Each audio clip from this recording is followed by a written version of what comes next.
저는 이 성경교리를 공부하면서 이 로마서 11장 33절 이 말씀을 깊이 생각해 보게 되는데요. 한번 우리 다 같이 읽어보겠습니다. 시작. 깊도다 하나님의 지혜와 지식의 풍성하며 그의 판단은 헤아리지 못할 것이며 그의 길은 찾지 못할 것이다. 여러분, 사도 바울이 무식해서 이 말을 했을까요?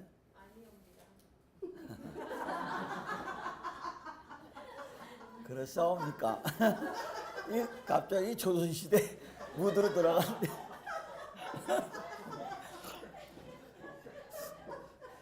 뭐 바울이 옛날 사람입니까? 어떻게 바울이 정말 어떻게 보면 예수님 다음으로 가장 성경을 가장 많이 알고 깊이 알고 또 체계적으로 교리적으로 너무나 잘 알고 있었던 사도 바울임에도 불구하고 자기는 한마디로 말하면 하나님에 대해서 너무 깊고 풍성하기 때문에 모르겠다는 고백이거든요.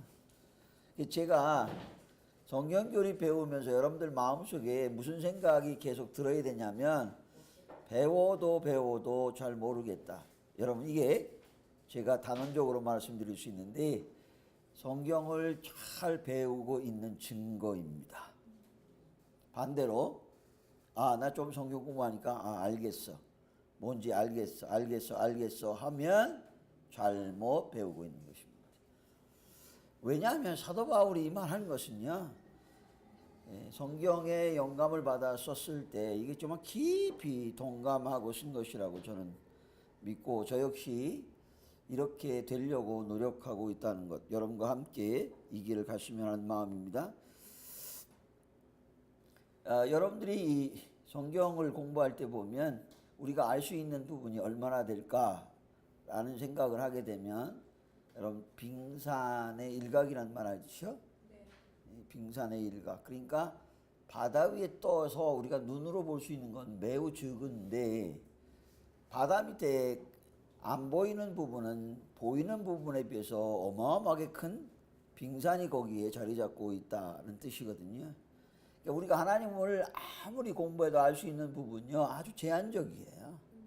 근데 그 밑에 그 안에 우리가 알고 있는 그 깊은 그 속에는 하나님의 무한한 하나님의 말씀들이 그 안에 있다는 것을 깨닫게 되면서 바울처럼 잘 모르겠다라고 하는 고백을 하게 됩니다. 자, 우리가 하나님에 대해서 배우는 이 교리는요, 우리가 8가지 주제의 교리를 배우는 데 있어서 근본적인 교리가 됩니다. 그래서 이 본격적으로 우리가 살펴보게 될 건데요.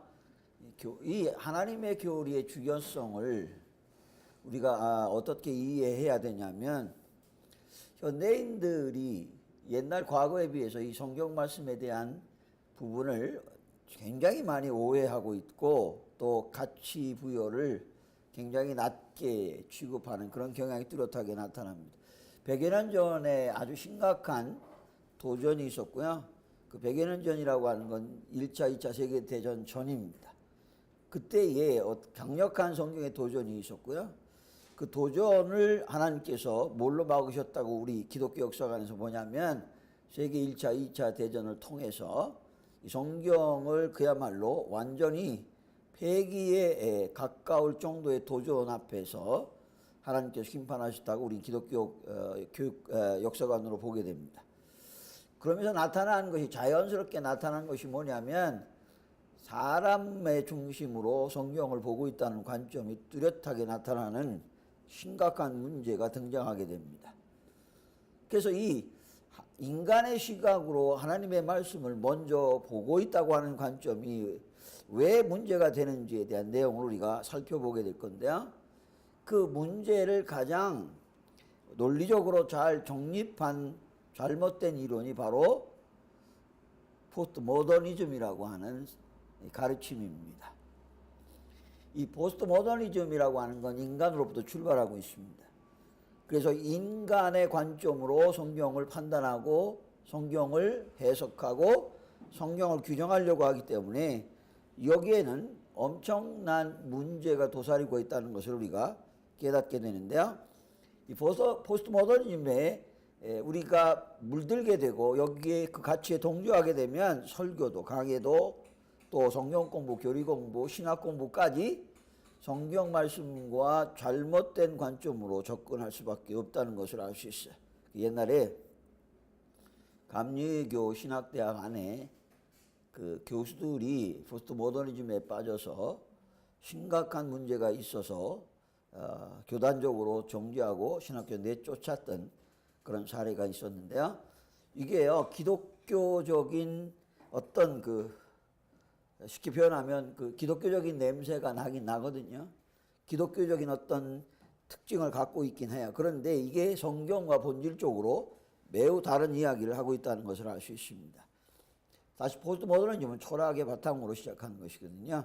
그래서 한마디로 말하면요, 모든 이 세상의 진리는, 절대 진리는 존재하지 않는다는 거예요. 그러니까 모든 진리는 다 뭐야? 상대적 진리라는 것입니다. 그래서 언제나 변할 수 있다는 것이고요. 기독교만 구원의 종교가 있는 게 아니라 모든 종교가 다 구원의 길을 가지고 있다. 그래서 기독교 길로 가면, 불교 길로 가면, 마음의 길로 가면 되는 거지 꼭 기독교 길로 가야 된다라고 주장하는 거에 대해서 절대성을 부인하기 때문에 상대적 이론을 가지고 있다는 점이 포스트 모더니즘이 가지고 있는 문제입니다. 그런데 성경이 뭘로 출발합니까? 대초에 하나님이라고 하는 말로 출발하는데요. 여러분, 이거 괜히 이렇게 쓰지 않았어요. 여기 굉장히 중요한 메시지가 여기에 있다는 걸 알 수 있어요. 이 오늘날 세상에 돌아가는 것을 보게 되면 하나님이 먼저 나와 있는 게 아니라 인간의 인권이 먼저 딱 앞에 서서 인권의 관점으로 신권의 문제를 규정하고 판단하고 이렇게 하는 이 일들이 너무나 많이 팽배하게 일어나고 있다는 것이 매우 중요한 우리가 인지해야 될 상황이거든요. 그 대표적인 게 바로 동성애 합법화, 동성애 결혼 합법화에 대한 문제입니다. 그들이 주장하는 핵심이 뭔지 압니까? 그 동성애자의 인권을 존중해야 된다고 하는 차원에서 그와 같은 합법화를 추진하고 있으면서 어떻게 할까요? 성경을 자기 나름대로 뭐 할까요? 합리화시키는 작업을 끊임없이 하고 있습니다. 자, 여기 어려운 단어가 나와 있는데요. 하나님을 아는 것이 궁극적으로 모든 교리의 총화라고 하는 말이 나오거든요. 이 말은 어차피 여러분들에게 그림으로 표현하는 게 쉬울 겁니다. 하나님에 대한 교리가 이게 총화라고 할 때, 이 총화라고 하는 의미는 뭐냐면 우리가 7가지의 주제가 여기에 다 뭐냐면 근거하고 있다는 뜻이에요. 그래서 이게 어느 것도 하나님에 대한 교리에 연관되지 않으면 그 교리는 뭐죠? 잘못된 것입니다. 그런 의미에서 하나님에 대한 교리가 모든 교리의 총화이기 때문에 중요성이 있다고 오늘 논증하고 있는 것입니다. 중요하다고 그냥 말로만 하는 것이 아니라 왜 중요한지를 우리가 꼭 집어서 얘기할 때 모든 주제들과 밀접한 연관성을 가지고 있는 교리가 바로 하나님에 대한 교리라고 하는 관점에서 중요하다고 우리가 이야기하게 됩니다. 자, 하나님에 대한 교리로 출발하지 않게 되면 우리가 배우는 모든 교리가 사실은요 전혀 의미가 없어요. 전혀 가치가 없는 거예요. 그렇게 되면 역시 그 모든 교리가 무슨 교리가 될까요? 인간의 교리가 되는 거예요. 하나님이 빠져버린 교리가 하나님의 교리가 될 수 없는 거잖아요. 인간의 교리로 전락해버리는 의미 없는 교리가 되기 때문에 하나님에 대한 교리가 모든 교리를 지배하고 통제하는 총화적 의미가 있다고 우리가 말할 수 있고요. 하나님 그래서 우리의 신앙의 뭐죠? 근본이에요. 그래서 하나님의 신앙에 대한 근본 문제를 우리가 접근해야 됩니다. 그래서 무슨 이 세상의 그 어떤 논리나 철학이나 사상이나 이데올로기를 가지고 하나님이 이렇다 저렇다 하는 것에 대해서 우리는 단호하게 거부할 수밖에 없는 거죠. 왜? 성경은 하나님으로부터 출발하고 있는데 세상에는 다 사람으로부터 출발하고 사람이 만들어낸 이론과 철학으로부터 출발하기 때문에 심각한 성경에 뭐야? 왜곡을 가져올 수밖에 없다는 거야. 그래서 저는 이 신학생들에게 성경 교리를 가르쳐야 된다고 보는 입장을 강력하게 피력하고 있는 이유가 뭐냐면 신학이라고 하는 걸 접하기 전에 성경에서 말하고 있는 내용이 뭔가를 먼저 알게 되면 신학의 성격과 특징을 구분하게 되고 분별하기 때문에 어떤 일이 일어나요? 신학을 분별할 수 있는 능력을 가지게 됩니다. 그래서 여러분 어느 신학교를 가도 교수 중에는 자유주의 신학자들이 반드시 있어요. 여러분 합동주의라고 없는 거 아니에요. 드러내지 않을 뿐이지 그 사상 속에다 합동주의적인 가치관을 가지고 있는 사람도 있어요. 그러니까 이게 누가 뭐라고 해서 내가 그 신앙을 쫓아가는 게 아니라 성경 속에서 내 신앙을 찾는 게 중요하거든요. 그런 의미에서 여러분 하나님에 대한 공부를 여러분들이 잘 하시는 게 매우 중요하다는 것입니다. 여기 중요한 포인트가 하나 있는데요. 하나님은요 우리에게 자신을 어떻게 알 수 있게 하셨냐면요 계시를 통해서 알 수 있게 하셨다는 거야. 그냥 알게 한 게 아니에요. 그래서 우리가 잘못된 신앙을 가만히 들여다보면 왜 잘못됐냐면 하나님의 계시의 말씀의 중심으로 믿음 생활하는 게 아니라 체험으로 한다든지 경험으로 한다든지 꿈을 봤다든지 환상을 봤다든지 이적을 체험했다는 이런 내용을 가지고 하나님을 믿는다고 할 때 바로 믿기가 매우 어려워요. 이 점을 우리가 정확하게 이해하는 게 필요합니다. 그래서 여러분 이 그림을 한번 보시면 성경에서 말하는 하나님을 정확하게 알 때 우리가 뭘 알게 돼요? 성자도 성령도 그리고 인간도 구원도 교회도 종말은 즉 8가지 7가지 나머지 주제를 명확하게 잘 알 수 있게 된다는 거예요. 근데 우리가 반대로 보면 이런 게 있어요. 예배, 기도, 봉사, 구제, 헌금, 체험 여러 가지 내용을 통해서 하나님을 알려고 한다면 그 하나님에 대해서 대단히 부분적으로 알게 되기 때문에 문제가 발생할 소지가 굉장히 많은 거예요. 지금 우리가 잘못된 내용들을 가만히 들여다보면 그러한 과정을 거쳤다는 걸 알 수 있거든요. 체험이 우선적인 거예요. 몰몬교회 창시한 무슨 여자가 하나님 앞에 뭘 받았다 이러고 받았다. 그래서 몰몬경을 쓰고 이랬는데요. 그게 하나님의 계시의 말씀 중심적 신앙이 아니라 체험적 중심으로 하다 보니까 이런 일들이 일어나게 되는 것을 우리가 역사적으로 보게 됩니다. 하나님은 대체 하나님이 뭐뭐 하셨다 이렇게 창조하셨다 이렇게 나오는데요. 여러분 제가 이걸 좀 공부해 보니까 하나님 깨닫게 해준 부분이 있는데 대체 하나님이 천지를 창조하시다 이 문장이 가져다주는 놀라운 교리적 내용이 어마어마하게 많이 의미가 함축되어 있어요. 그리고 왜 이걸 첫 번째 썼는가를 생각하면요. 이게 우리의 아주 믿음의 기초가 되는 말씀이야. 그래서 여러분들 사도신경 외울 때 앞에 뭐라고 외요? 전능하사. 그 다음에 뭐야? 천지를 만든. 왜 이렇게 시작하는가? 하나님이 누구라고 하는 사실에 대한 정확한 정체성을 뭘로 출발하냐면 사도신경에 보는 것처럼 전능성과 창조성이에요. 그래서 태초에 하나님이 천지를 창조했다. 이것이 하나님으로부터 모든 것이 존재하게 되었다는 뜻이거든요.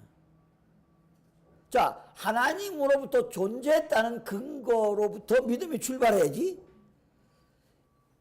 나도 그렇고 모든 인간도 그렇고 지구와 우주 만물에 대한 존재의 근거를 우리가 바라볼 때 하나님이 창조했다는 것으로부터 모든 것이 출발됐다고 하는 관점을 가질 때 거기에 바른 믿음을 가질 수 있다는 거거든요. 우리가 낙심하고 절망하고 뭐 이렇게 하는 걸 보면 뭐가 빠져 있어요? 전능하신 창조주 하나님에 대한 믿음의 내용이 거의 없어요. 그런데 이게 확고하게 되면요 어떤 고난도 이겨낼 수 있어요. 왜? 나를 창조하신 하나님인데 내가 고난당하고 어려움 당할 때 하나님 이걸 중시하고 있나? 아니잖아요. 그러니까 이 하나님의 존재를 이해할 때 중요한 게 하나님의 천지를 창조하신 것으로부터 출발했다고 하는 관점이 우리 신앙의 매우 중요한 출발점이 됩니다. 여러분, 하나님의 존재에 대한 이 부분이 모든 신앙인들의 출발점에 대한 주제이거든요. 존재하느냐가 중요하잖아요. 존재하지 않는 하나님을 믿는다는 건 말도 안 돼요.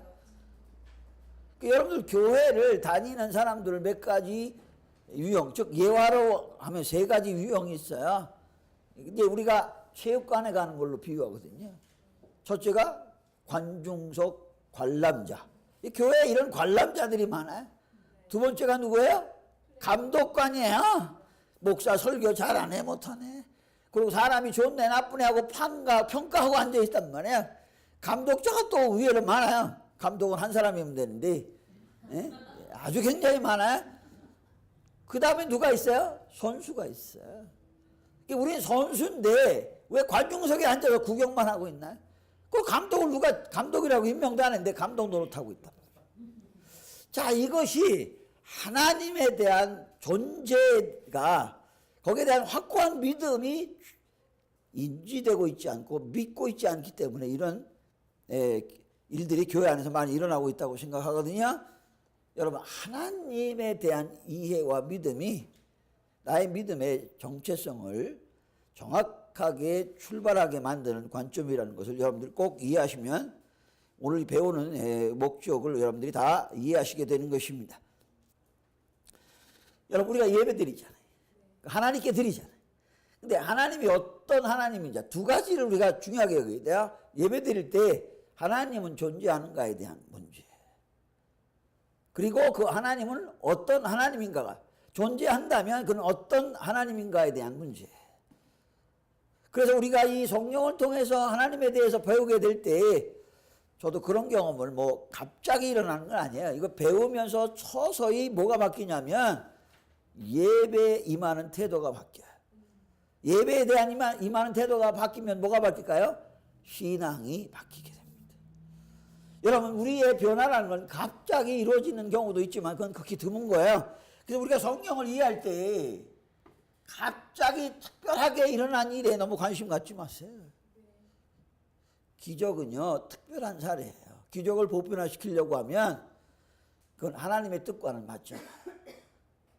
그래서 우리가 하나님을 이해한다고 할 때 예배하는 것, 봉사하는 것, 기도하는 것, 헌금하는 것, 이 모든 것이 다 하나님에 대한 믿음과 연관성을 가지고 있고 하나님에 대한 이해에 따라서 이 모든 믿음의 행위들이 정해진다. 이렇게 우리가 볼 수 있거든요. 그래서 그림을 보면 이렇게 돼 있어요. 성경을 전체적으로 볼 수 있으려면 무슨 공부가 필요합니까? 교리로 성경을 공부해야 됩니다. 그 성경을 전체 관점에서 봤을 때 하나님을 이해해야 돼. 내가 알고 있는 하나님의 부분적 하나님이 아니라 성경 전체적인 관점으로 하나님을 바라볼 때 그 하나님으로부터 뭐가 만들어지냐면 바른 믿음이 만들어져요. 그래서 예배가 바르게 되고 기도, 회개, 봉사, 헌금, 전도 이런 내용들이 다 하나님에 대한 존재 근거에 의해서 나의 신앙의 요소들이 결정되고 그 신학의 요소들이 정체성을 확립하게 된다는 사실을 알 수 있습니다. 그래서 우리가 얘기했지만 암송한다고 되는 거 아니고요. 읽는다고만 되는 게 아니야. 그렇다고 읽지 말라는 게 아니에요. 암송하지 말라는 얘기 아니에요. 거기에 머무르면 안 된다는 거야. 그래서 우리가 한 걸음 더 나가야 되기 때문에 교리로 성경을 배워야 되고요. 그래야 우리가 하나님에 대한 바른 믿음을 가질 수 있는 확률이 높아지는 거예요. 자, 성경을 읽고 암송했을 때에 대한 하나님을 알고 바르게 믿는 확률이 얼마나 될지 예측하기 어렵지만 아무튼 10이나 20이라고 할 때 교리를 통해서 하나님에 대한 전체적 관점으로 바라볼 때 우리의 바른 믿음으로 갈 확률이 훨씬 더 높아지는 거예요. 우리가 이런 가능성을 가지고 배우는 거지 무자르듯이 20%고 30% 50% 이런 거 아니에요. 그 가능성에 대한 성량을 우리가 높이려고 할 때 이 공부가 필요하다는 것이죠.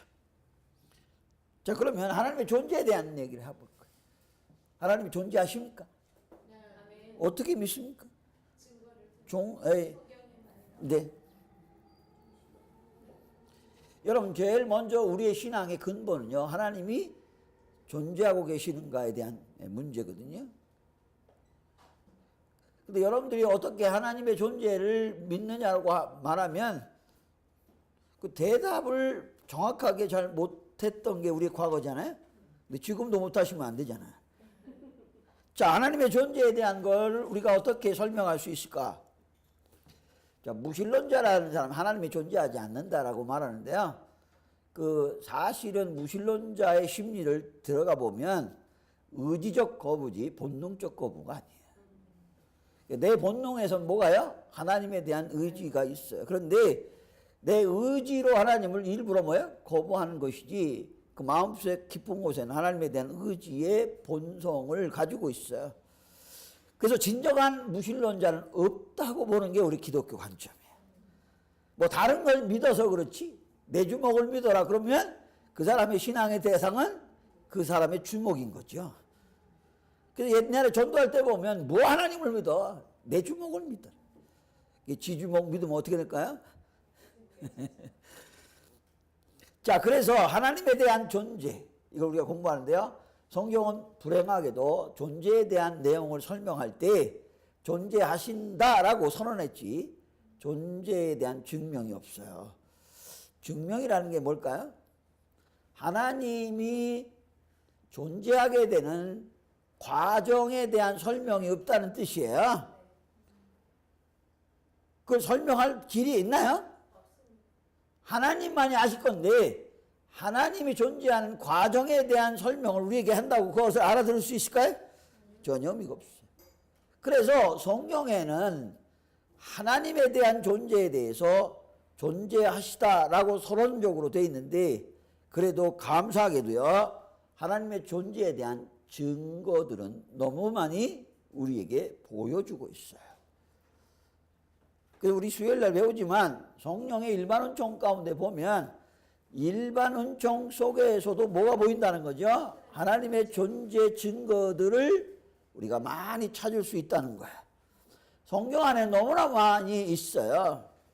여러분, 하나님의 존재에 대한 가장 핵심적인 증거가 뭘까요? 네, 바로 그거예요. 예수님이 이거 예습을 너무 잘해왔던 거야. 증거가 딱 나와요.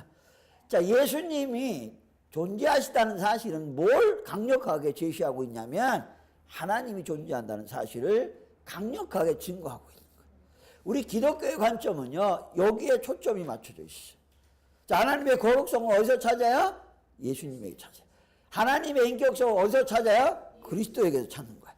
이 관계를 명확하게 이해해야 하나님의 존재를 우리가 근거와 증거를 가지고 믿을 수 있는 거예요. 우리가 철학적인 방법으로 존재 증명을 여러 가지로 하고 있는데 우리 세 가지를 한 거고요. 더 깊이 다루지는 않을 거예요. 중요하지도 않지만 또 이걸 너무 자세하게 할 필요는 없어요. 자, 하나님께서 성경에 자신의 존재에 대해서 선포하셨다고 할 때 가장 대표적인 성경 구절이 모세와 하나님과의 대화에서 나오는데요. 거기서 보면 이런 말씀을 하나님이 모세에게 함으로써 하나님의 존재를 선포하고 있다는 것을 알 수 있습니다. 다 같이 읽어보겠습니다. 하나님이 모세에게 이르시되 나는 스스로 있는 자니라. 또 이르시되 너는 이스라엘 자손에게 이같이 이르기를 스스로 있는 자가 나를 너희에게 보내셨다. 자, 이 스스로 존재하는 자라는 의미를 가진 이름이 바로 야훼라는 이름이에요. 그 야훼라는 이스라엘 히브리어 언어의 의미가 뭐냐면 스스로 존재하는 자, 그런 뜻을 갖고 있는 말이에요. 그런데 증명을 통해서 우리에게 하나님의 존재를 제시하지 않지만 증거들을 가지고 제시하고 있는데요. 하나님의 존재에 대한 일반 은총적 증거들이 있어요. 그 내용을 창세기 1장 1절로 출발해서 사도행전 14장, 17장, 로마서 1장에 하나님에 대한 존재 증거들이 있기 때문에 너희는 뭐 할 수 없다는 거야? 하나님이 없다고 핑계댈 수 없는 증거들이 있다는 거야. 여러분, 이거는요, 우리가 심리학적으로 봐도 굉장히 중요한 논증이에요. 그래서 여러분들이 하나님을 우리가 존재하고 계시고 그 존재함에 있어서 우리가 핑계하지 못한다고 할 때 그 하나님을 알만한 흔적과 표적들이 내 안에 존재하고 있단 말이에요.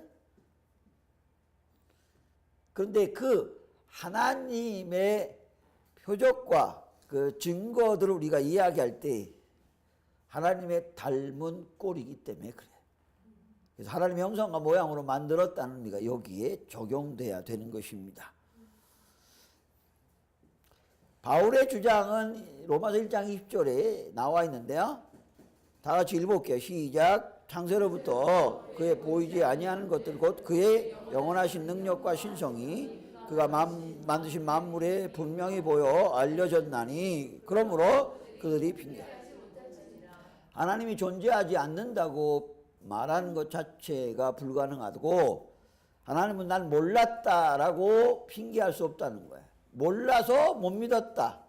못 믿었다라고 한 말은 좀 이해가 되는데 몰랐다. 하나님의 존재를 믿지 않았다. 몰랐다고 한 말은 핑계할 수 없다는 뜻이에요. 왜 그럴까요? 하나님의 형상과 모양을 따라 만든 인간 안에 흔적이 표징이 있어요. 여러분들 교재에 예를 든 건 제가 만든 건데요. 뭐 그거 읽어보시면 이해가 될 거고요. 또 하나 예외가 있어요.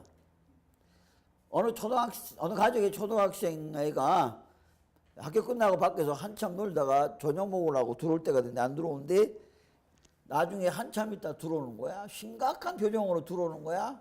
울먹울먹 하면서 들어옵니다. 들어오니까 밥 먹으라 그래도 밥도 안 먹고 지방에 가서 나오지도 않아. 그래서 엄마가 왜 애가 밖에 나가서 왜 이럴까? 그런데 그 다음날 학교 가야 되는데 일어나지도 않고 학교 갈 생각도 안 하고 계속 방 안에 문 잠궈놓고 있는 거야. 결석을 했어요. 담임선생님한테 전화가 왔어요. 왜 안 왔냐고. 그래서 애가 방에 들어가서 안 나온다고 그러니까 담임선생님이 끝나고 난 다음에 신방을 왔어요. 가족방문을 와서 아무리 두들겨도 엄마 아빠가 두들겨도 안 여니까 선생님이 오셨다고 그러니까 마지못해 열었어요. 선생님 들어갔어요. 엄마 아버지 나가라고 그러고 선생님과 대화하는 거예요. 얘가 처음에 말을 잘 안 하는 거지. 왜 학교 안 왔어? 한참 있다가 이 아이가 울면서 하는 말이 우리 엄마 아빠가 나를 낳아준 엄마가 아빠가 아니래요. 제가 어제 동네에서 놀고 있는데 옆집 할머니가 너 다리 밑에서 주워왔다. 그래서 이 말을 듣고 충격을 받아가지고 애가 밥도 안 먹고 끙끙 앓고 있었던 거예요. 이걸 해결하는 방법은 가족증명서를 댄다고 되나? 이걸 어떻게 해석할 방법이 없어요. 그래서 선생님이 지혜를 짜서 엄마 아빠하고 의논을 했어요. 혹시 아들과 닮은 데가 있느냐고 물었어요. 그랬더니 아버지 등과 아이의 등에 점이 똑같은 게 있는 거야. 그래서 아버지만 들어오라고 그랬어요. 그래서 선생님이 얘기했어요.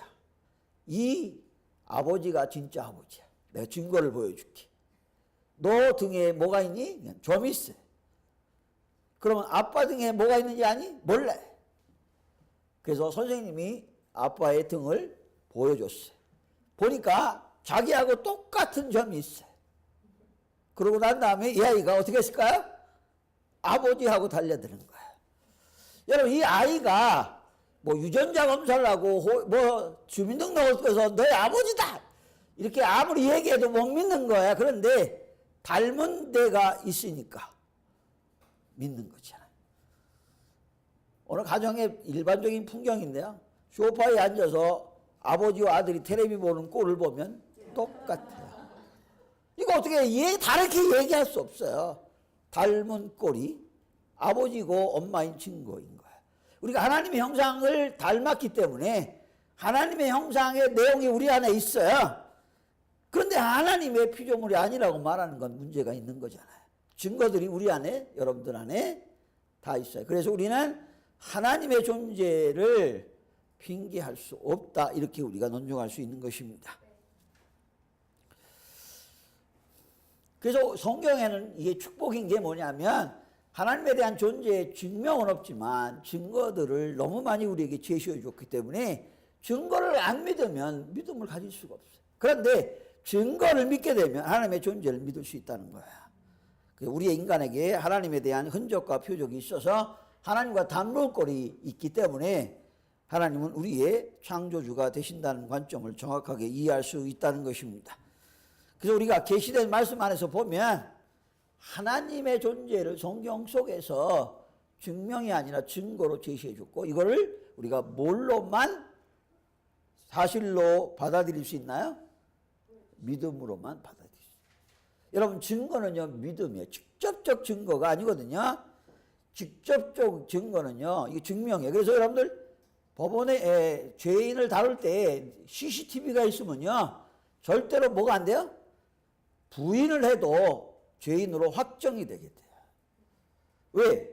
CCTV가 죄를 증명하고 있기 때문에. 뭐야? 죄를 짓는 과정이 다 녹화되어 있기 때문에 죄를 짓는 과정에 대한 증명이 명확하면요 100% 뭐죠? 유죄죠. 근데 증거는요 간접적인 내용이에요. 그래서 증거를 우리가 받아들이고 그 증거를 믿어야만 그게 나에게 뭐야? 유효한 거야.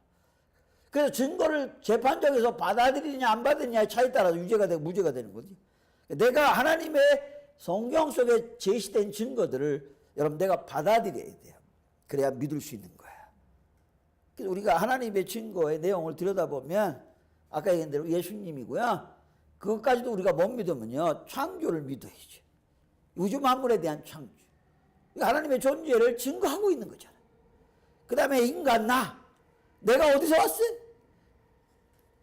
여러분 또 구원론을 가게 되면 이 구원의 열매가 하나님의 존재를 강력하게 증거하고 있는 거야. 이 수많은 증거들이 뭐 너무 많기 때문에 제시할 수 없는데 이런 증거들을 통해서 하나님의 존재를 우리가 확인할 수 있고 믿을 수 있다는 것입니다. 존재에 대한 논증을 우리가 했는데 세 가지 여러분들 아실 거예요. 뭐 우주론적 존재, 목적론적 존재, 또 도덕적 논증이 나와 있는데요. 간단하게 설명하고 넘어갈게요. 이건 뭐 그렇게 중요한 게 아니니까. 이 우주론적 존재 증명이라고 하는 말은 뭐냐면 원인과 결과에 대한 문제인데 우주론적 존재 증명이라고 말한 이유가 뭐냐면 이 논리의 가장 중요한 게 뭐냐면 우주라는 결과를 만들어낸 원인이 있을 것이다. 그래서 우주 만물을 만들어낸 결과에 대한 원인을 하나님이라고 보는 관점이 우주론적 존재 증명인 거예요. 이거는요 왜 문제가 되냐면 인격의 하나님을 비인격적으로 비유한 것은요 매우 잘못된 거야. 여러분 나와 똑같이 만들어진 나무 조각을 가지고 나를 증명한다. 가능합니까? 불가능합니다. 그러니까 비인격적인 나무의 형상이 나를 증명하고 있다. 증명해 준다. 천만의 말씀이에요. 이건 우리가 우주 만물에 대한 물질적 요소를 가지고 하나님에 대한 존재를 증명할 수 있다? 말이 안 돼요. 이 논리로는 가능할지 모르지만 실제적으로는 불가능한 거예요. 이거 두 번째가 목적적 존재 증명인데요.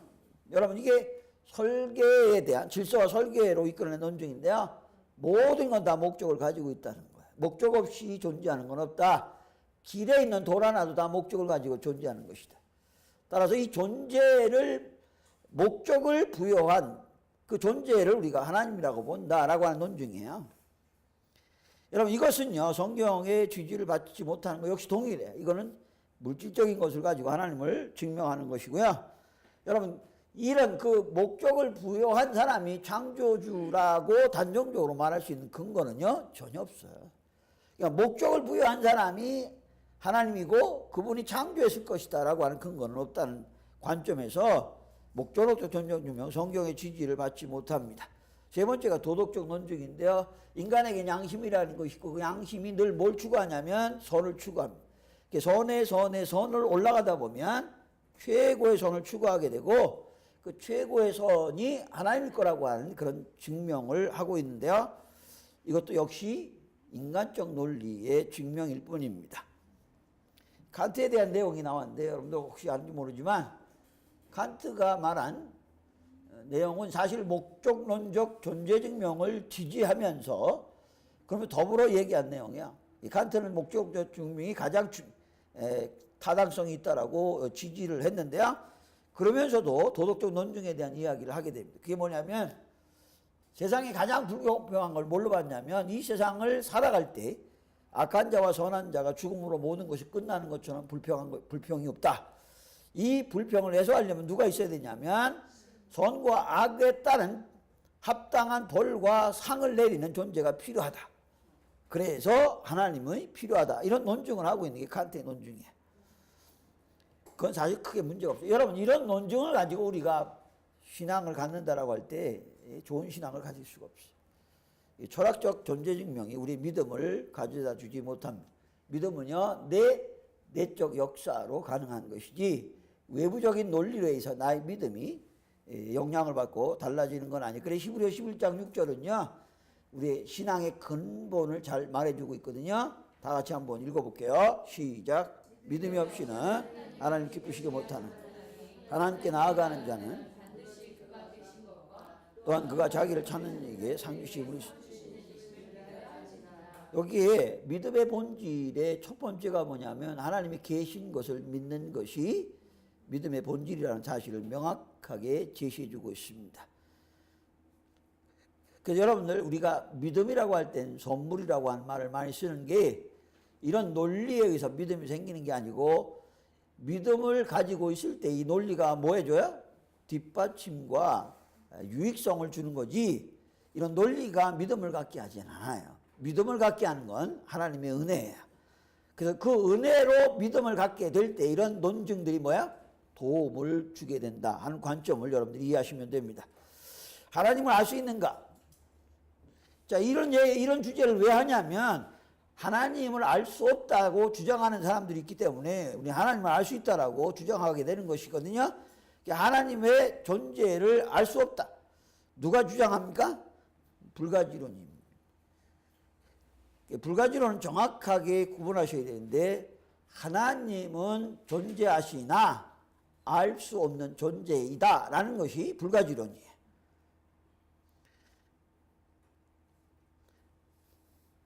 자, 여러분, 그럼 우리가 하나님을 알 수 있나요? 없나요? 하나님을 알 수 있다고 우리가 믿는 거잖아요? 그러면 하나님을 하나님 알 수 있다라고 말할 때 그 근거가 뭐냐?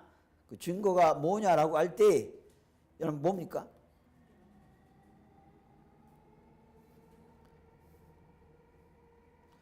모든 종교는 다 하나님, 즉 신을 추구하는 종교의 특성을 가지고 있어요.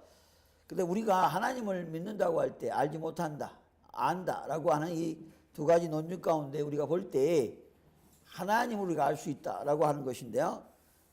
그 하나님을 알 수 있는 것이 우리 최고의 목표가 돼 있어야 된다는 것이죠. 여러분 여기 와서 많은 시간을 들여서 공부하는 이유 중에 가장 중요한 건 하나님을 바르게 알기 위한 것입니다. 그렇다고 할 때 하나님을 알 수 있을까라고 하는 문제에 대해서 우리가 논증하게 되는데요.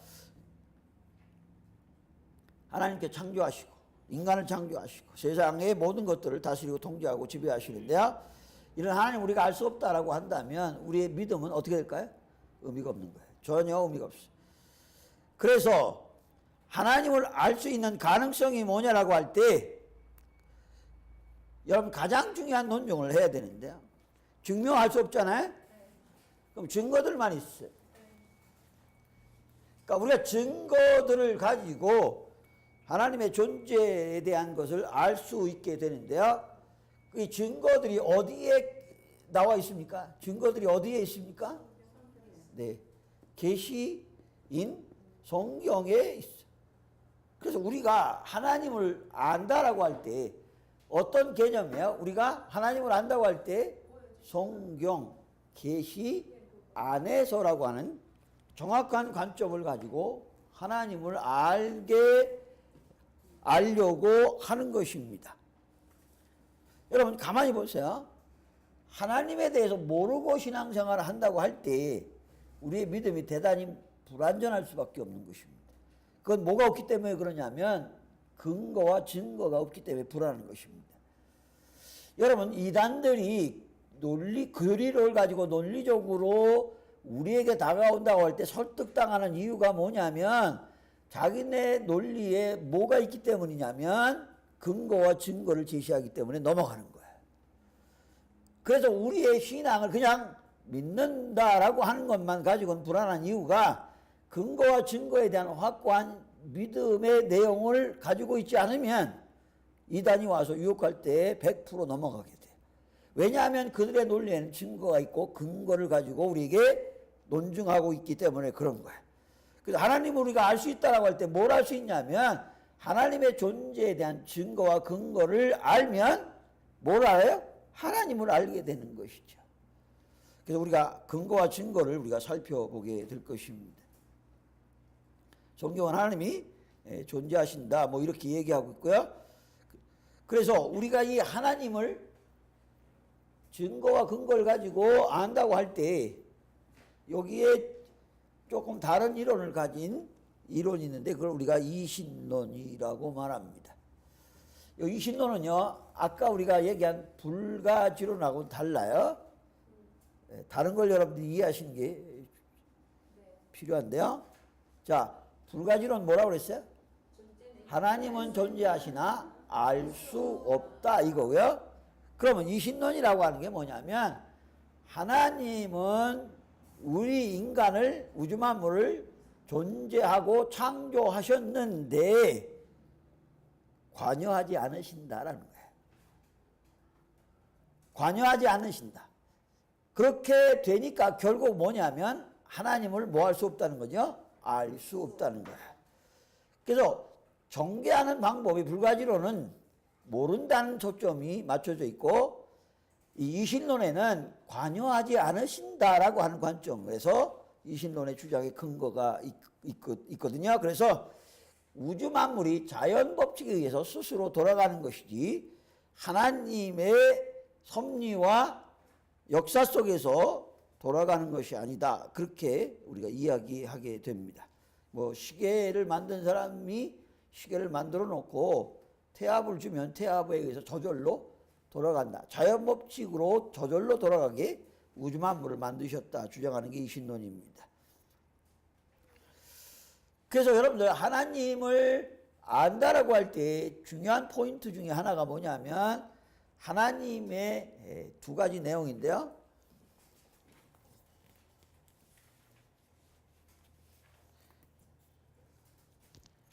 하나님을 안다고 할 때 하나님에 대한 내용의 두 가지가 우리가 계속 제가 얘기하는 내용이고요. 하나님의 정체성에 대한 부분이에요. 그 다음에 여긴 뭐가요? 그러면 하나님의 사역. 그런데 정체성을 바르게 알아야 뭘 바르게 이해하냐면 사역도 바르게 이해하게 되는 거예요. 이 거꾸로 되면 안 된다고 말했죠? 저 그림 보여준 거. 이 사역을 통해서 하나님의 정체성을 알 수도 있지만 그렇게 되면 위험성이 도사리고 있고요. 하나님에 대한 내용을 먼저 정확하게 알고 난 다음에 사역을 이해할 때 바르게 이해할 수 있거든요. 그래서 하나님을 아는 내용이 먼저 충분하게 우리가 돼 있지 않으면 안 된다. 여러분 이런 얘기는 뭐 다 아실 거예요. 출장 갔다 온 아빠를 딱 만나는 7살짜리 아이는 뭘 봅니까? 선물만 봅니다. 아버지는 뭐 관심 없습니다. 이건 꼭 뭐가 같으냐면 우리 초신자들이 복만 구하는 거거든요. 하나님 복 주세요. 복 주세요. 문제 해결해 주세요. 해결해 주세요. 자, 이거 어린 나이 신앙이거든요. 근데 성숙한 아이가 되면 어떻게 됩니까? 올해 말에 출장 갔다 오면 아버지 다녀오셨어요? 아버지 건강하세요? 아버지 아픈 데는 없으세요? 제가 주물러 드릴까요? 누구에게 초점이 맞춰져 있어요? 아버지에게. 우리가 성숙한 믿음을 갖게 되면 하나님에게 초점을 맞춰야 돼요. 그래서 복을 주시는 분, 복의 근원인 분. 그래서 이게 지혜거든요, 이게. 자, 우리가 샤머니즘을 우리가 조심해야 돼요. 제가 계속 이 문제를 이야기하는 것은요, 여러분들 속에 계속 이 문제가 있어요. 제가 교회에 다니는 분이 있었는데, 뭐 얘기하다 보니까 우리 딸을 보고 둘째 보고 부자가 될 상이래요. 예? 부자가 될 상이다. 자, 이게 뭐에 근거한 말이야? 샤머니즘에 근거한 말이에요. 이렇게 상을 가지고 복 받을 것이다, 복 못 받을 것이다. 그렇게 말하는 것 자체가 잘못된 것이고.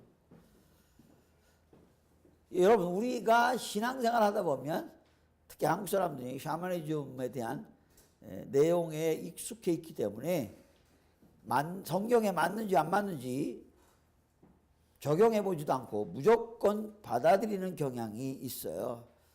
그래서 이게 참 문제인데요. 교회를 10년, 20년 다니고 계속 다니면서 7살짜리 아이의 신앙으로 머물러 있다면요, 이건 잘못된 거예요. 다른 게 아니라 잘못된 거예요. 그래서 여러분들 부자가 되고 뭐 건강하고 만사형도 은사, 능력, 이거 우선적인 게 아니란 뜻이야. 필요 없다가 아니고요. 중요하지 않다가 아니야. 우선적인 게 아니란 뜻으로 말씀드리고 있는 거야. 저는 솔로몬에 대한 이야기를 여러분들이 많이 오해하고 있는 걸 보게 돼. 옛날에 교회에서 천번제 예물을 드리는 걸 목사님이 강조한 걸 들어본 적 있을 거예요. 들어보셨죠?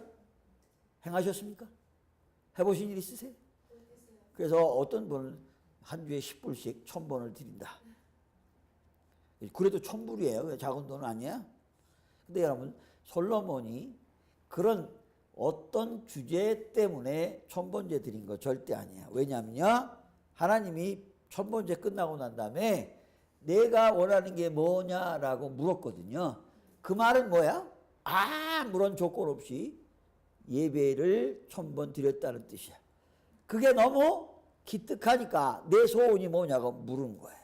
만약에 솔로몬이 무슨 제목을 가지고 1000번째를 드렸다면 하나님 그렇게 물을 이유가 없잖아요. 그래, 네가 원하는 거 내가 해줄게 라든지 뭐 이런 말이 나왔을 텐데 하나님 그렇게 말하지 않아요. 내가 원하는 게 뭐냐고 물었다는 건 솔로몬이 아무런 전제 조건을 가지지 않고 예배드린 거예요. 근데 우리는 예배드릴 때 너무 전제 조건이 많아요. 그거 다 여러분 내려놓으셔야 돼요. 그냥 하나님의 은혜에 감사하여 드리는 예배예요. 그냥 감사해 드리는, 아무 조건 달지 말고 드려야 돼요. 헌금도 마찬가지야.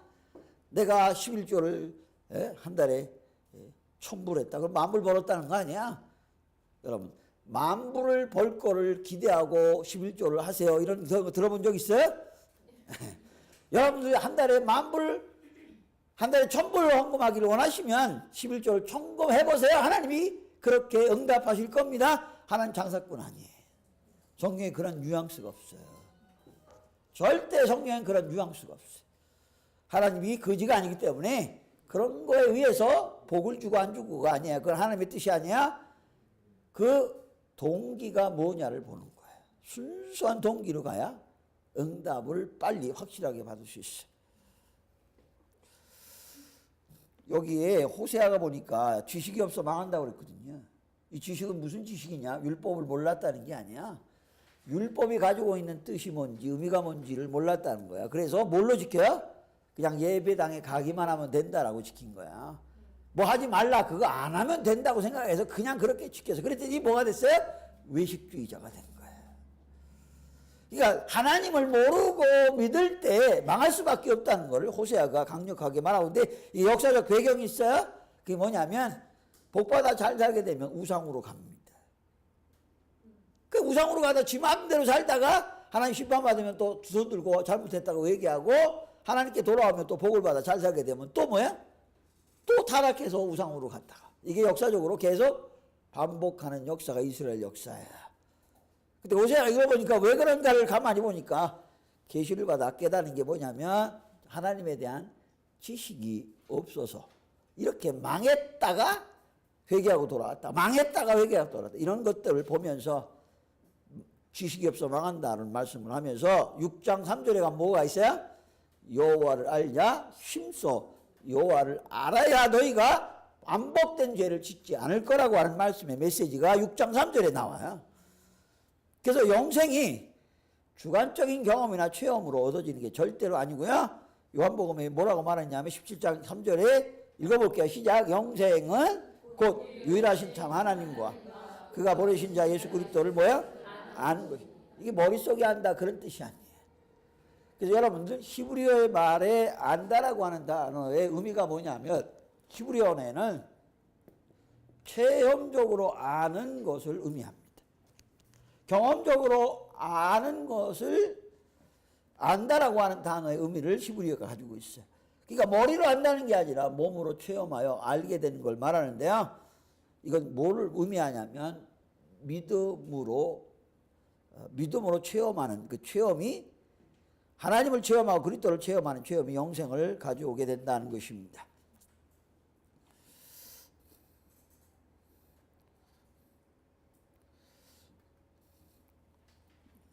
여러분이 그 단어에 보면 하나님을 아는 것이 가능한다고 할 때 우리가 규명해야 될 단어가 하나 있는데 그게 뭐냐면 불가해성이야. 그러니까 단어 어려운 게 세 개가 나왔는데요. 첫 번째 나온 게 불가지, 두 번째가 이신론이 나오고 여기에 지금 불가해성이 나왔어요. 자, 이 불가해성이라고 하는 말은 뭐냐면 하나님에 대해 우리가 완벽하게 완전하게 이해할 수 없다라는 뜻이거든요. 이 말이 맞아요? 틀려요? 맞아요. 완전히 이해할 수 없어요. 그런데 아까 제가 잠깐 설명한 거를 연결시키셔야 돼요. 뭐야?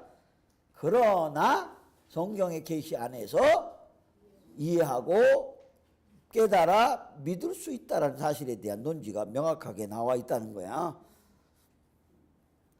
그래서 완전한 이해는 불가능하지만 디모데 전서 6장 16절에 뭐라고 되어 있는지 한번 읽어볼게요. 시작. 오직 그에게만 죽지 아니함이 있고 가까이 가지 못할 빛이고 하시고 어떤 사람도 보지 못하였고 또 볼 수 없는 이시니 그에게 존귀와 영원한 권능을.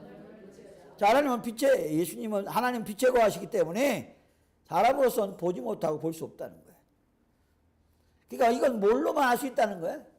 계시된 말씀을 믿음으로만 알 수 있다는 거예요. 그래서 우리가 어거스틴의 말을 자꾸만 인용하게 되는데요. 어거스틴이 뭐라고 하면 나는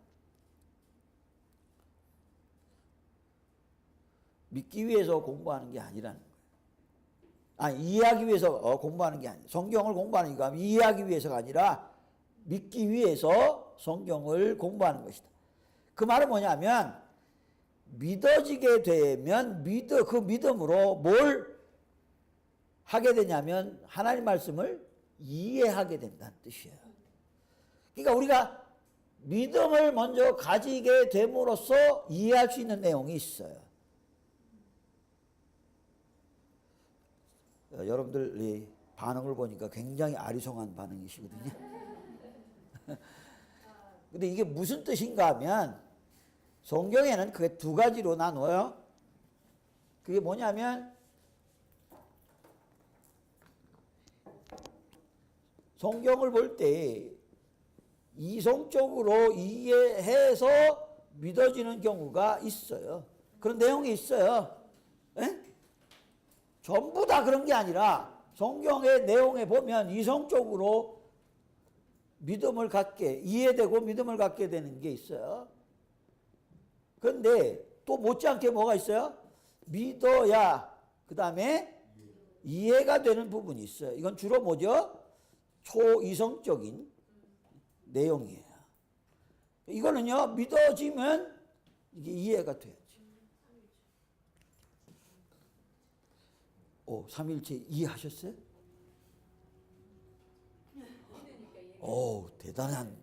대단한 믿음이십니다.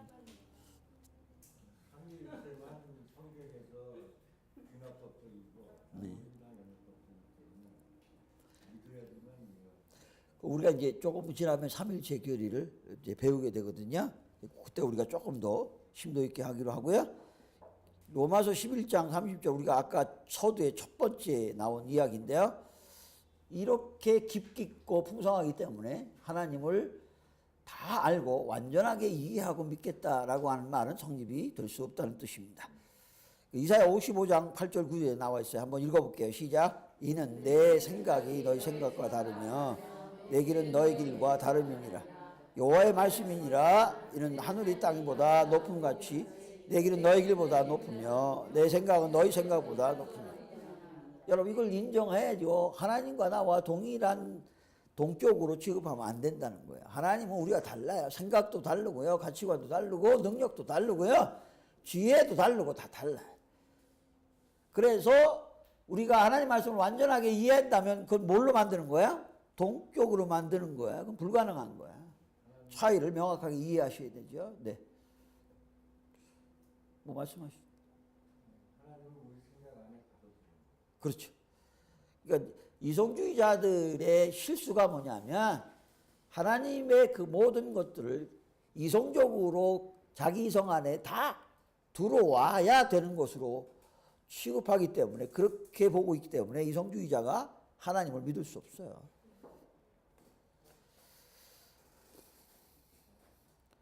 넘어가기로 하고요. 그럼 하나님에 대한 본성으로 우리가 넘어가도록 하겠습니다. 야, 본성이 뭘까요? 본성의 첫 번째 뭐가 나옵니까?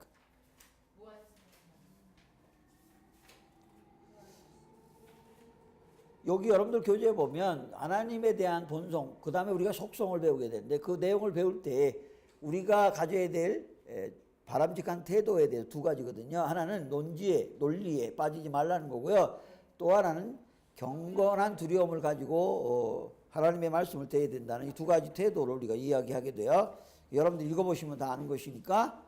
그렇다고 하면 첫 번째, 본성의 첫 번째는 무한이니라. 수학 배우셨죠?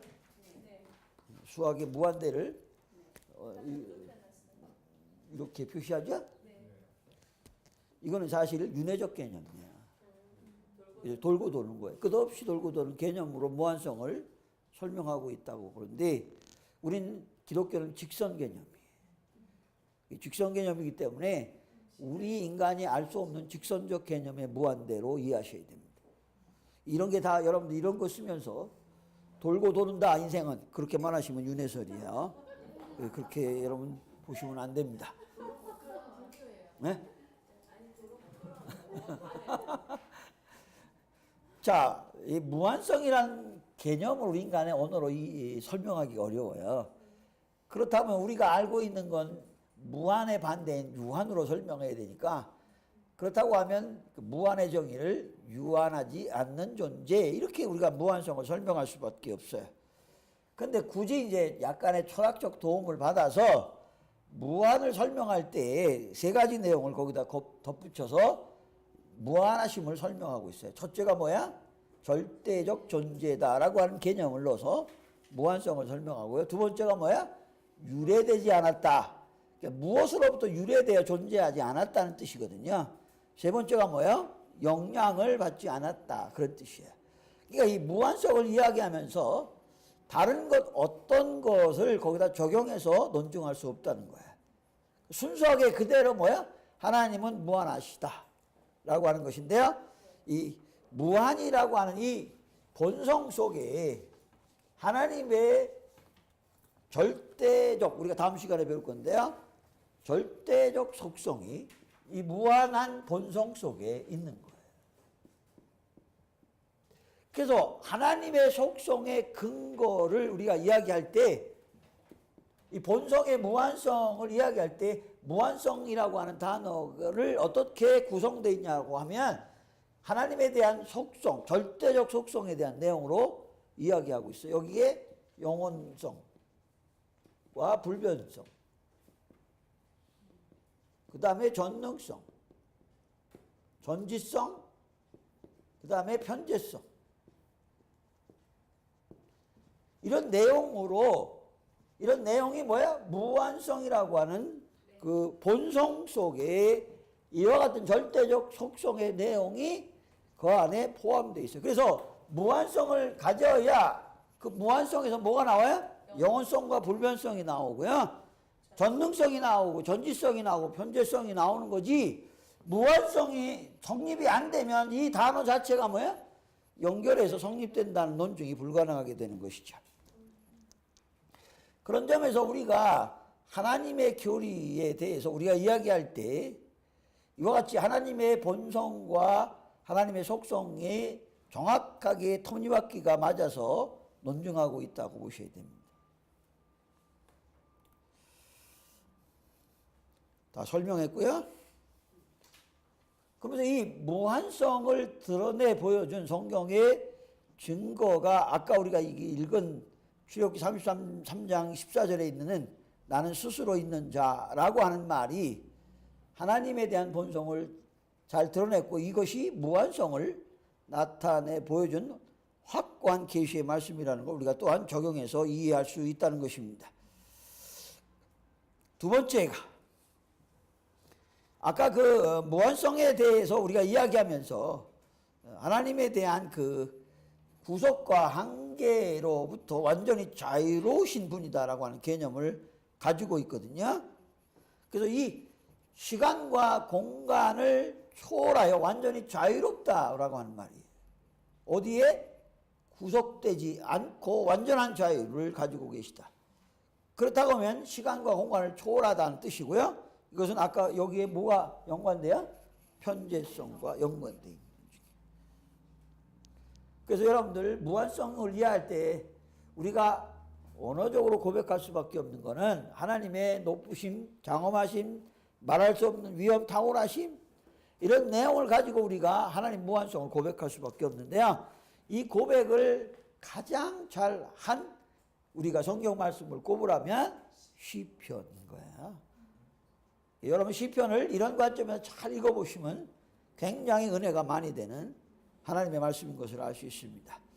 요한계시록 4장에도 거룩하다 거룩하다 거룩하다 뭐 이런 내용을 통해서 하나님의 무한성을 나타내 보여주고 있습니다.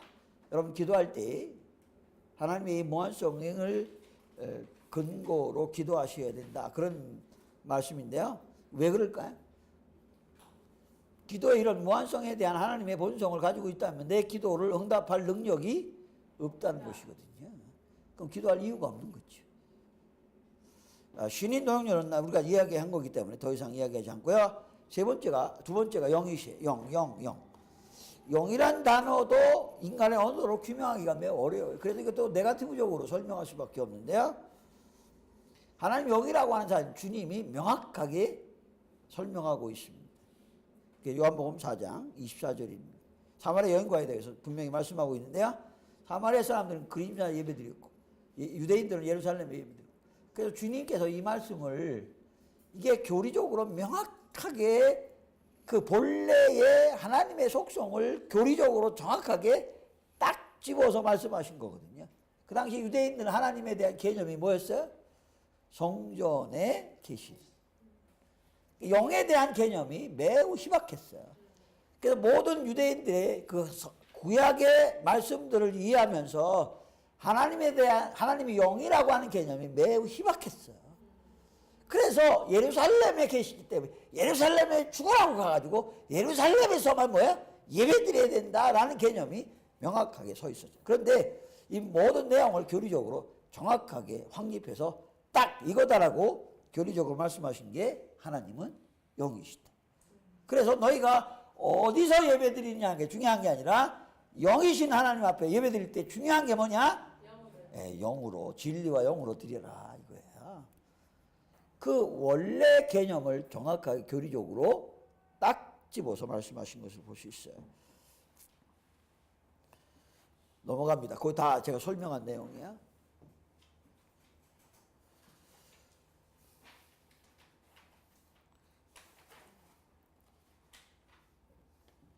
여기 한 가지 난제가 있습니다. 자, 우리는 지금까지 하나님에 대한 이 본성을 공부하면서 영이시기 때문에 우리 육신 눈으로 볼 수 없다라고 말씀을 드렸고 무한성의 본성을 갖고 있기 때문에 육신의 눈으로 볼 수 없다. 하나님 육신의 눈으로 볼 수 없다고 하는데 모세가 하나님과의 대화 가운데 너는 나를 볼 수 있다. 얼굴을 보지 못하지만 내가 너에게 뭘 보여주겠다? 등을 보여주겠다. 라고 하는 말씀을 하고 있어요. 근데 하나님은 볼 수 없다고 그러는데 하나님의 등을 봤다. 이게 무슨 의미일까요? 여러분 여기에서 하나님의 은혜적 계시가 있어요. 너희가 나를 있는 그대로 볼 수 없기 때문에 영이신 하나님을 육신의 눈으로 그대로 볼 수 없기 때문에 내가 인간처럼 보여 너희에게 나타나게 된 사건들이 구약에 여러 번 등장해요. 그걸 아까 뭐라고 그래요? 신인 동형론인 거예요. 그래서 예수님도 요한복음 5장 3절 그러니까 너희가 아무 때에도 그 음성을 듣지 못하였고 그 형상을 보지 못했다. 왜? 볼 수가 없어요. 왜? 영이시기 때문에. 그러나 구약에는 완전적 계시가 계시가 되어 있지 않는 상황이었기 때문에 때에 따라서 극히 예외적으로 인간의 모양으로 나타나신 때가 있었다는 것을 우리가 성경에서 찾아볼 수 있습니다. 여러분들 우리가 신앙생활하면서 극히 예외적인 사례에 대해서 왜 그건 나한테 왜 하나님이 허락해 주지 않는가? 라는 생각을 하게 되면서 문제가 생겨요. 에? 여러분 그 생각 버리셔야 돼요. 그래서 우리가 훌륭한 신앙인들이 뭐라고 말하냐면 성경에도 나와 있어요. 족한 줄로 여기는 자에게만 그런 잘못을 범하지 않게 돼요. 여호와사자라는 말은 설명했는데요. 특히 사사기에 보면 여호와사자인데 예수님께서 친히 사자들을 통제하고 지배하여 이스라엘 민족을 다스린 역사를 볼 수 있어요. 그래서 이 영이시라고 하는 말에 대해서는 우리가 더 이상 여러분들이 핵심적인 얘기를 말씀드릴게요. 세 번째가 인격입니다. 하나님의 인격이라고 하는 말에 대해서 토를 달 사람은 아무도 없어요, 사실은. 자, 여기에 제가 이런 논증을 할 거예요. 자, 예수님이 인격이라고 하는 사실에 대해서 너무나 많은 내용들이 있어요. 우시기도 하시고 사랑하시고 여러분 나사로를 사랑했기 때문에 나사로를 살린 거야. 조금 이따 죽을 거지만 사랑하셨기 때문에 살리신 거예요. 이게 예수님의 인격의 최고봉으로 드러내 보여준 사건을 우리가 말한다면 십자가상에서 하신 말씀이에요. 그게 뭐예요? 아버지 하나님이요. 저들이 아무것도 몰라서 저러니 저들의 죄를 사하여 주옵소서. 이 최고의 인격의 모습이에요. 여러분들 원수 갚는 거 여러분들에게 없어요. 여러분 자격이 없어요. 누구에게 있어요? 하나님에게 있어요. 그 마음을 가질 수 있으면 훌륭한 인격인 거예요. 그래서 왜 이 논지를 여러분들이 말씀드리냐면 예수님의 인격성은 곧 하나님의 인격성을 그대로 드러내 보여주고 있기 때문이라는 논지예요. 이건 여러분들 성경의 확고한 논증이에요. 여기에 토를 달면 이단입니다. 그 인격의 내용을 우리가 들여다보면 마음도 있고 지성도 있고 의지도 있고 이성도 있고 개별성도 있고 자의식도 있고 자기결정권도 있고 이런 내용들을 가지고 있는 존재를 우리가 인격적인 존재라고 말하고 있거든요. 그래서 이와 같은 내용들을 우리가 종합해 보면 하나님의 인격이라는 사실에 대한 것을 우리가 논증할 수밖에 없다는 것입니다. 자, 범신론이 나왔네요. 이제 네 번째 나왔어요. 복습할까요? 첫 번째가 뭐야? 불가지론이고요. 두 번째가 이신. 세 번째가 불가해성. 네 번째가 범신. 범신론은 기독교를 향해서 한 그런 이론은 아니에요. 이게 일반적으로 모든 민족에게 나타난 현상을 우리가 종합해서 볼 때 범신론이라고 보는 거야. 그래서 우리가 그 원시 시대로 돌아가서 인간의 인류를 보면 그 신이라는 존재가 만물 안에 있고 그 만물 자체가 뭐야? 신으로 보는 관점. 그러니까 이 자연과 신을 동일하게 보는 관점이 범신론이에요. 그 뭘 섬겨요? 어부들은요 바다를 섬길 수밖에 없어요. 왜? 풍랑을 만나면 다 죽으니까. 그러니까 산에 화산이 폭발해가지고 그 밑에 있는 주민들이 난리버거지가 나면 산을 섬기게 되는 거야. 또 어느 마을에 가면 큰 나무가 있어가지고 그 나무가 우리 마을을 지켜준다. 그래서 수호 나무로 섬기는 경우도 있고요. 자, 이게 뭐예요? 다 범신론에 속한 내용들이고요. 근데 이게 현대에 와서 바뀌어요. 그래서 뭘로 바뀌어요? 강한 힘, 에너지 이런 걸로 바뀌어요. 여기에 제가 여기에 대표적인 철학자가 하나 있어요. 그게 누군지 아세요? 니체입니다. 하나님은 뭐 했다? 죽었다. 그러면서 하나님을 대신해서 있다가 죽으셨거든요. 그럼 하나님을 대신할 게 있어야 될 거 아니야? 하나님의 대신할 게 뭐냐면 강력한, 자, 인간 안에 있는 거야. 땡땡이 있으면 된다는 거야. 그러면 신처럼 살 수 있다. 그래서 강력한 의지입니다. 그런데 이 사람은 자기 의지도 컨트롤 못해서 매독균에 의해서 죽었습니다. 자, 이렇게 무슨 에너지고 힘이고 의지고 뭐 이런 내용들이 하나님 것처럼 이야기하면서 주장하는 이론들을 우리가 범신론적 주장으로 보게 되는 것을 볼 수 있어요. 그래서 M자를 대문자로 써서 정신이 하나님이고, F자를 대문자로 써서 힘이 하나님이고, E자를 대문자로 써서 에너지가 하나님이고, 뭐 이런 이야기들을 하고 있는 것을 볼 수 있습니다. 그래서 하나님이 인격이라고 하는 점을 여러분들이 정확하게 이해하셔야 되는데, 이거는 이제 우리가 하나님의 인격, 예수님의 인격, 성령님의 인격을 배우면서 계속 동일한 본질을 가진 삼일체 하나님에 대한 인격을 계속 반복적으로 배우게 되니까 이 정도로 하고 넘어가도 됩니다. 마지막 네 번째가 뭡니까? 네. 이 통일체라고 하는 말은요, 삼위가 일체로 존재하신다는 것이기 때문에 이게 하나님의 본성인 것이다 라는 뜻이야. 그래서 이 삼위, 하나님의 통일체라고 하는 이 개념은 삼일체 교리를 말하는 것이고, 이것은 우리가 2시간인가 3시간 후에 삼일체 교리를 배우게 됩니다. 그러면서 신명기 6장 4절처럼 유일신에 대한 이 부분에 대한 하나님의 계시의 말씀을 근거로 통일체, 통일성을 가지고 있는 본성을 우리가 이야기하게 되는 것입니다. 자, 여기까지 하겠습니다.